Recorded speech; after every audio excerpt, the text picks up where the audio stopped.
তুফান মানুষ নয়, তুফান পশুও নয়। এই তুই কি ডারে? আমি একদিন ন্যাশনাল লেভেলে খেলব। ভাই রে ভাই, কি দেখলাম আমি, এটা কি দেখলাম? মানে তুফান সিনেমা, এটা তো তুফান ট্রেলার না, এটা একটা সাইক্লোন। সত্যি বলতে কি নাই এই ট্রেলারে। আপনি একজন মুভি লাভার, মুভি বোঝেন, এবং আপনি মুভি লাভার হিসাবে একটা ট্রেলারে যা যা চান এই ট্রেলারে সবকিছু আছে। আর আমার কাছে মনে হয়েছে বাংলাদেশের ফিল্ম ইন্ডাস্ট্রিতে এর আগে এমন কোন মুভি রিলিজ করা হয় নাই যে মুভির ট্রেলার এত সুন্দর করে বানানো হয়েছে। আর বলতে বাধ্য হচ্ছি, আপনিও এই ট্রেলারটা দেখার পর, আর আপনি যদি সত্যি সত্যি মুভি বোঝেন, তাহলে আপনিও বাধ্য হবেন বলতে যে এটা আসলে বাংলাদেশের ফিল্ম ইন্ডাস্ট্রির ইতিহাসে সব থেকে সেরা একটা ট্রেলার। আর আপনি জাস্ট কাস্টিং গুলার দিকে একবার তাকান। বাংলাদেশের মেগাস্টার শাকিব খান ভাই তো আছেই, তার উপর অভিনয়ের সুপারস্টার যদি কেউ থেকে থাকে তাহলে আমাদের চঞ্চল চৌধুরী ভাইয়া। এছাড়াও ফজলুর রহমান বাবু, সালাউদ্দিন লাবলু সহ আরো যাদেরকে কাস্টিং করা হয়েছে, তাদের অভিনয় নিয়ে তো আপনাদের নতুন করে আর কিছু বলার দরকার নাই। রায়হান রাফি যে এই তুফান সিনেমায় কি সাইক্লোন আনতে যাচ্ছে, সেটা আপনারা এই ট্রেলারটা দেখলে কিংবা এই ট্রেলারে মানে এই মুভিতে যে কাস্টিং গুলো আছে সেগুলোর দিকে একটু লক্ষ্য করলে আপনারা ক্লিয়ার বুঝতে যাবেন। মানে আর কালকের দিনটা পরে সারা দেশে এই মুভিটা রিলিজ করা হবে, তার আগে এরকম একটা সাইক্লোন আপনাকে বাধ্য করবে এই মুভিটা সিনেমা হলে গিয়ে দেখার জন্য। যাই হোক, এবার ট্রেলারে আসি। ট্রেলারে কি কি ছিল? প্রথমে আমাদের চঞ্চল চৌধুরী ভাইয়ের ভয়েস ওভার দিয়ে ট্রেলারটা শুরু হয়, যেখানে সে বলে তুফান মানুষও না বা তুফান পশুও না। তুফান এমন একজন হিংস্র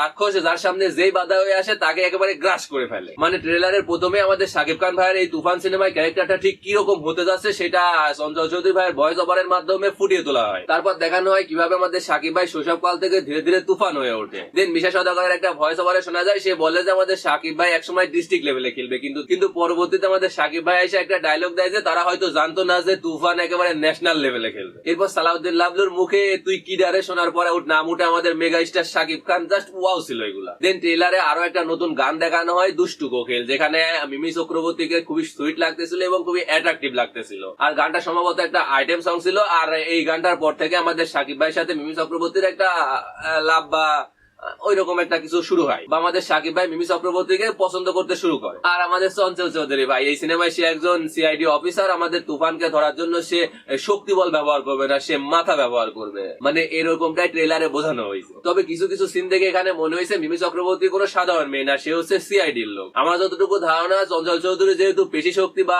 লোকবল দিয়ে তুফানকে ধরতে পারবে না, এজন্য যেহেতু সে ব্রেন খাটানোর কথা বলছে, আমার মনে হয়েছে সে মিমি চক্রবর্তীকে দিয়ে তার ভেতরের মানে তুফানের ভেতরের সব খবর নেওয়ার জন্য তাকে ওখানে পাঠাইছে। মানে এই ট্রেলারটা দেখে আমি যতটুকু স্টোরি আন্দাজ করতে পারলাম এইটুকু, যদিও পুরো ট্রেলারটা দেখে স্টোরি কোনোভাবে গেস করা পসিবল না, এমন ভাবে ট্রেলারটা সাজানো হয়েছে। তবে ভাই লাস্টে চঞ্চল চৌধুরী ভাইয়ের ডায়লগটা, মানে এই মানুষটা যে একটা ছোট মানে খুবই সিম্পল ভাবে খুবই সাধারণ ভাবে একটা করে ডায়লগ ডেলিভারি করে, সেটা একবারে জমে যায়। মানে একেবারে পুরা সাইক্লোন আকারে প্রকাশ পায়। কি একটা ডায়লগ দিছে, সিম্পল একটা কথা, জাস্ট একটা সুযোগ পাইলে তুফানকে একেবারে খেয়ে দিব স্যার।